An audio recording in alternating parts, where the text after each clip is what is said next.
സ്വാമിക്ക് എന്തിനാ ശാപ്പാട്? സ്വാമിക്ക് കാശിനേക്കാളും താല്പര്യം ശാപ്പാടിനോടാ. പിന്നെ പത്രോസേട്ടാ, ഈ കവറൊക്കെ പബ്ലിക്കായിട്ട് ഓഫീസിൽ വെച്ച് തന്നെ കൊടുക്കണോ? അതൊക്കെ ആരും കാണാതെ സുബ്രഹ്മണ്യം കൊടുത്തോളും. അവൻ എന്റെ പിയെ. ഞാൻ എല്ലാം കാണുന്നു, എല്ലാം കേൾക്കുന്നു. എവിടെ നീ ശബ്ദം? താവെല്ലാം കേട്ടോ? ചേട്ടൻ എന്താ കേട്ടത്? ആരോ സംസാരിക്കുന്നത് പോലെ. ചിലപ്പോ എനിക്ക് തോന്നുന്നതായിരിക്കോ? ദൈവത്തിന്റെ ശബ്ദമാണോ ഞാൻ കേട്ടത്? ഞാനിപ്പോ വരാം. ആരാ പത്രോസേട്ടത്? തൃശൂർ BNRലെ എക്സിക്യൂട്ടീവ് എഞ്ചിനീയറാ. ഓ സാറേ, പത്രോസാണേ. എന്തൊക്കെയുണ്ട് പത്രോസ് വിശേഷം? സാറിന്റെ അനുഗ്രഹം കൊണ്ട് അങ്ങനെ നടക്കണു. ഇതാർക്ക് ഈ ചാപ്പാട്? എന്റെ അമ്മായിമ്മ ഡിസ്ട്രിക്ട് ഹോസ്പിറ്റലിൽ പ്രസവിച്ച് കിടക്കുക. അവർക്ക് ചോറ് കൊണ്ടുവന്ന്. ഓ, പിന്നെ പീതാമന്റെ കാര്യം ഞാൻ പറഞ്ഞില്ലേ? ഓർമ്മയുണ്ട്. ഇവരിപ്പോ മുന്തിരിയായിട്ട് ഞാൻ അങ്ങോട്ട് വരാം. എന്ന് ഞാൻ ചെല്ലട്ടെ. ഓ, എനിക്ക് അല്പം ധൃതിയുണ്ട്. പിന്നെ കാണാം. രണ്ടു കൊല്ലം നേന്ത്രക്കായി ഞാൻ കൂട്ടത്തിൽ കൊണ്ടുവരാട്ടോ. Good morning. Good morning sir. സുബ്രഹ്മണ്യോ, ഇരിക്കൂ. Thank you sir. നമ്മുടെ ചന്ദ്രൻ മുതലാളിയുടെ ഫൈനൽ ബില്ല് എവിടം വരെ ആയി സാർ? താനിപ്പോ ചന്ദ്രന്റെ കൂടെയാണോ? ഏയ്, ഞാനിപ്പോഴും പത്രോസ് മുതലാളിയുടെ PA. പിന്നെ ചന്ദ്രൻ മുതലാളിക്ക് ഈ കാര്യങ്ങളിൽ പരിചയക്കുറവുള്ളതുകൊണ്ട് എന്നെ അയച്ചു മാത്രം. ഈ കെയർ ഓഫിൽ തന്റെ മുതലാളി ചന്ദ്രന്റെ കയ്യിലും കുറെ വെട്ടിക്കും. ഇതെല്ലാം ഫൈനൽ ബില്ലുകളാണ്. ചന്ദ്രന്റെ ബില്ല് അങ്ങ് താഴെയാ. അത് പിന്നെ എങ്ങനെയെങ്കിലും ബാക്കി ഫയല് താഴെയാക്കിയിട്ട് ചന്ദ്രന്റെ ഫയല് മോളിൽ കൊണ്ടുവരണമല്ലോ സാർ. അതെങ്ങനെയാ സുബ്രഹ്മണി? മറ്റുള്ളവരോട് ഞാൻ എന്ത് സമാധാനം പറയും?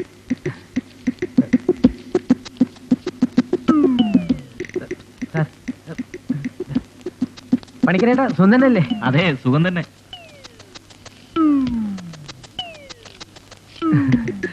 സന്തോഷായല്ലോ. എന്ത്? ഇതാ കുറഞ്ഞോ? കൂടുതലാ വെച്ചിരിക്കുന്നത്. കൂടുതലോ? തന്നിട്ട് വേണ്ടേ? അപ്പൊ വാങ്ങിച്ചതോ? ആര്? ഞാൻ കൈ ഇതിലെ കൂടെ മറ്റേ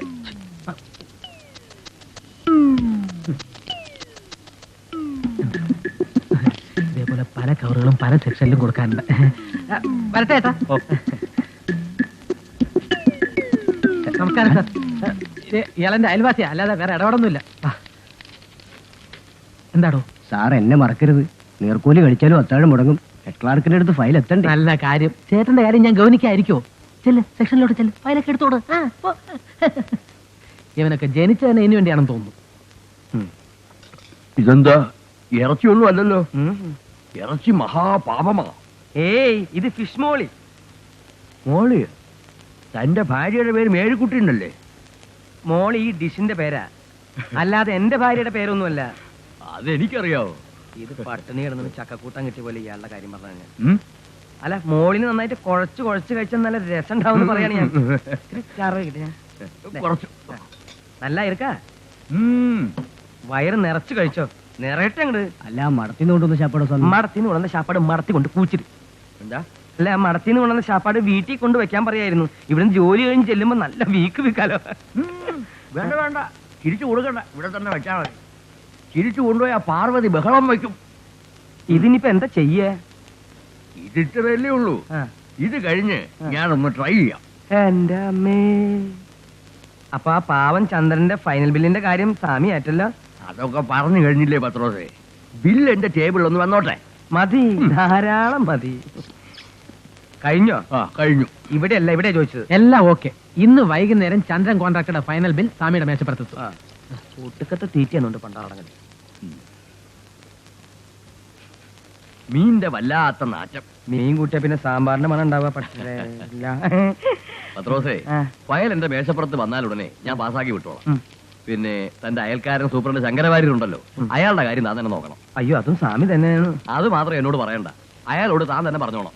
എന്റെ പെൻഡിങ്ങിൽ കിടക്കുന്ന 3-4 ബില്ലിന്റെ കാര്യം പോലും ഞാൻ വാര്യരോട് പറഞ്ഞിട്ടില്ല. പിന്നെ ഇപ്പോ ഒരു പിടിയും കിട്ടാത്ത ആളയാള്. എങ്ങനെ അയാൾ അപ്രോച്ച് ചെയ്യാ? ശ്രമിച്ചു നോക്ക് പത്രോസേ. താൻ വിരിച്ച വലയിൽ വീഴാത്തവരുണ്ടോ? വീഴുമെന്ന് എനിക്കറിയാം. എന്റെ കർത്താവേ, ചെകുത്താനെയാ വിളിക്കുന്നത്. എന്റെ പള്ളിക്കുരിശ് സംസാരിക്കുന്നോ? എന്താ പത്രോസേ ഒരു പതർച്ച? ഏയ്, ഒന്നുമില്ല. പോവാ. ശരി.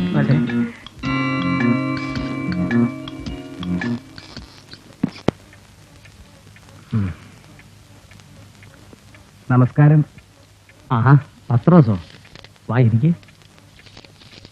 ഊണ് കഴിഞ്ഞാൽ എനിക്ക് എന്തെങ്കിലും മധുരം കഴിക്കണമെന്ന് നിർബന്ധമാണ്. എന്നാ താനും കഴിക്കേ. അയ്യോ, എനിക്ക് വേണ്ട. എനിക്ക് ഊണ് കഴിഞ്ഞാൽ 5-6 ഗുളികയാ പതിവ്. അതിന് തനിക്ക് എന്താ അസുഖം? എല്ലാം ഉണ്ട് സാറേ. ഡയബറ്റിക്സ്, പ്രഷർ, ഉറക്കമില്ലായ്മ ഒന്നും പറയണ്ട. ഒക്കെ പണക്കാർക്ക് വരുന്ന അസുഖങ്ങളാ. ഇരിക്കെ പത്രോസേ, ഓ. കണ്ടമാനം പണം കൂടുതലായാലും ബുദ്ധിമുട്ടാ. സാറ് പറഞ്ഞത് ശരിയാ. ചിലപ്പോ തോന്നും എല്ലാം വലിച്ചെറിഞ്ഞിട്ട് വല്ല സന്യാസിനും പോയാലോ ഒന്ന്. ബന്ധനസ്ഥനായ മനുഷ്യനായി പോയില്ലേ. മനുഷ്യാഹ ബന്ധനസ്ഥിത എന്നല്ലേ. പത്രോസിന് സംസ്കൃതം അറിയാമല്ലേ? കുറേശ്ശെ ആ അത് പോട്ടെ. ഇന്നെന്താ പതിവില്ലാതെ പത്രോസ് എന്നെ കാണാൻ വന്നത്? ഒരു നല്ല കാര്യം പറയാൻ വേണ്ടി വന്നതാ.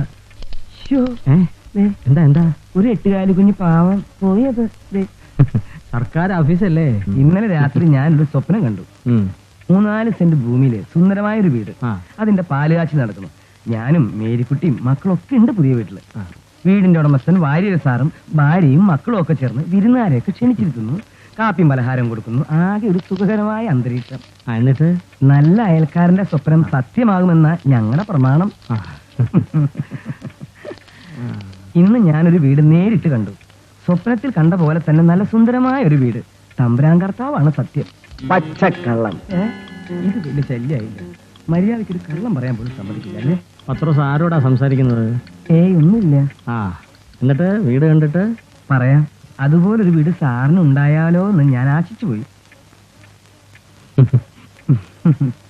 സാർ എന്തിനാ ഓഫീസിൽ നിന്നും ഇത്രയും ദൂരം ഗ്രാമത്തിൽ പോയി താമസിക്കുന്നത്? അതും വാടക വീട്ടിൽ. നാട്ടിൻപുറത്താവുമ്പോൾ വാടകയും വീട്ടു ചെലവും വളരെ കുറയും. പിന്നെ സമയത്തിന് ഓഫീസിലെത്താൻ അല്പം ബുദ്ധിമുട്ടുണ്ട്. അത് സാരമില്ല. സ്വന്തമായിട്ടൊരു വീട് വെക്കണമെന്ന് സാറിന് ആഗ്രഹമില്ലേ? സ്വന്തമായിട്ട് വീട് വേണമെങ്കിൽ എനിക്ക് വല്ല ലോട്ടറി അടിക്കണം പത്രോസേ. എന്നാ ലോട്ടറി അടിച്ചു എന്ന് എന്നെ വെച്ചു. ഞാൻ എത്ര പേരെ കൈ അടച്ച് സഹായിക്കുന്നു. സാറിന് മാത്രം എന്തുകൊണ്ട് സഹായിച്ചുകൂടാന്ന് എന്റെ ഭാര്യ മേരിക്കുട്ടി ഇന്ന് രാവിലെ എന്നോട് ചോദിച്ചതാ. സത്യമായി സാറിന് പൈസക്ക് ബുദ്ധിമുട്ടുണ്ടെന്ന് എനിക്കറിയാം. ഈ വർഷം കൂടി കഴിഞ്ഞാൽ സാറിന്റെ മകൻ ഡോക്ടറാവും. അപ്പൊ വലിയൊരു ചെലവ് കുറയുമല്ലോ. സാറ് കുറേശ്ശെ തിരിച്ചു തന്നാൽ മതി. ഇവിടെ ടൗണിൽ തന്നെ ഒരു ചെറിയ വീട് ഞാൻ വിലയ്ക്ക് ഏർപ്പാടാക്കി തരാം. സാർ എന്നെ തെറ്റിദ്ധരിക്കണ്ട. ഒരു പ്രതിപകാരം പ്രതീക്ഷിച്ചല്ല ഞാനിത് ചെയ്യുന്നത്. ഒന്നുമില്ലെങ്കിലും നമ്മൾ ഒരേ പഞ്ചായത്തിൽ ഒരേ റോഡിൽ താമസിക്കുന്ന നല്ല അയൽക്കാരല്ലേ? പിന്നെ അതിലെന്താ ഇത്ര സംശയം? പത്രോസിന്റെ തെക്ക് വശത്തെ അയൽക്കാരനല്ലേ ഞാൻ. വടക്ക് വശത്തൊരു അയൽക്കാരനുണ്ടല്ലോ, പാവൻ ജോസഫ്. അയാളും വാടക വീട്ടിലാണ് താമസം. ആദ്യം പത്രോസ് അയാളെ സഹായിക്കും. ഏതായാലും പത്രോസിന്റെ നല്ല മനസ്സിന് നന്ദി. ഇപ്പോൾ ഉള്ള സൗകര്യങ്ങളൊക്കെ മതി എനിക്ക്. വീടിന് യോഗമുണ്ടെങ്കിൽ നേരായ വഴിക്ക് അത് ഈശ്വരൻ തന്നോളും. സാറിന് എനിക്കൊരു തെറ്റിദ്ധാരണയുമില്ല. പത്രോസ് ഭയപ്പെടണ്ട. അന്യായമായി ഞാൻ ആരെയും ദ്രോഹിക്കാറില്ല. ന്യായമല്ലാത്തതിന് ഞാൻ വഴങ്ങുകയുമില്ല. പത്രോസ് പൊയ്ക്കോ.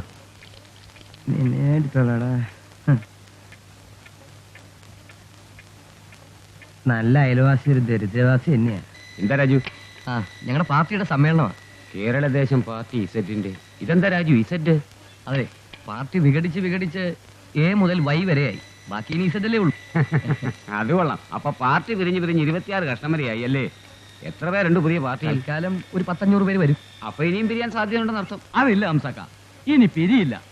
കാരണം ഞങ്ങളൊരു ഫോർമുല ഉണ്ടാക്കി. 500-ൽ 400 പേരും ഭാരവാഹികളാണ്. 125 ജനറൽ സെക്രട്ടറിമാരെ, 125 വൈസ് പ്രസിഡന്റുമാരെ, 125 ട്രഷറർമാരെ. ബാക്കിയുള്ളവരൊക്കെ ഓരോരോ പോഷക സംഘടനയുടെ നേതാക്കന്മാരാ. സമ്മേളനത്തിൽ നേതാക്കന്മാർ പങ്കെടുക്കുന്നു, പ്രബന്ധങ്ങൾ അവതരിപ്പിക്കുന്നു. പ്രബന്ധം 1: നിക്കരാഗിയിൽ അമേരിക്കൻ ഇടപെടൽ അവസാനിപ്പിക്കുക. നിങ്ങൾക്കെന്താ ഈ നാട്ടിലെ പ്രശ്നങ്ങളൊന്നുമില്ലേ പ്രബന്ധത്തിന്? താഴെയുണ്ട്, വായിച്ചു നോക്കണം. പ്രബന്ധം 2: അടയ്ക്ക എണ്ണക്കുരുവായി പ്രഖ്യാപിക്കുക. അടയ്ക്ക എണ്ണക്കുരു? അതെ, തത്വത്തിൽ തെങ്ങും കവുങ്ങും ഒന്ന് തന്നെ. രണ്ടും പൊക്കമുള്ള വൃക്ഷങ്ങൾ, രണ്ടും കൊലച്ചാ കായ്ക്കുന്നത്. കൊതുമ്പും മടലും രണ്ടിനും ഉണ്ട്. അപ്പൊ പിന്നെ വലിപ്പത്തിൽ അല്പം ചെറുതായതുകൊണ്ട് അടക്കയെ തഴയണോ ഹംസാക്ക? വേണ്ട, തഴയണ്ട. അതാ ഞങ്ങളുടെ ചോദ്യം. പ്രബന്ധം 3: മണ്ഡൽ കമ്മീഷൻ പരിധിയിൽ ഒളിമ്പിക്സിനെയും ഏഷ്യാഡിനെയും ഉൾപ്പെടുത്തുക. എന്താടോ ഇത്? അത് വേണം ഹംസാക്ക. സംവരണമില്ലെങ്കിൽ ഇന്ത്യക്ക് ഒറ്റ മെഡൽ കിട്ടില്ല. അതായത് ചൈനക്കാരൻ 400 മീറ്റർ ഓടുന്ന സമയം കൊണ്ട് ഇന്ത്യക്കാരൻ 100 മീറ്റർ ഓടിയാൽ സ്വർണ്ണ മെഡൽ കിട്ടണം. അതാണ് ഞങ്ങളുടെ പ്രബന്ധം. 10 രൂപയോ? അത്രേ ഉള്ളൂ.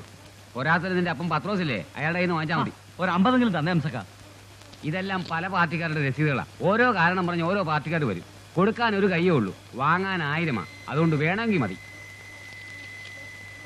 ശശി ഇപ്പോഴും ഡ്യൂട്ടിയിലാണല്ലേ? ഞാൻ ഞങ്ങളുടെ പാർട്ടിയുടെ കീഴിലുള്ള വർക്കേഴ്സ് യൂണിയന്റെ നേതാവാ. പിന്നെന്ത് ഡ്യൂട്ടി? ഇതാ ലൂട്ടി.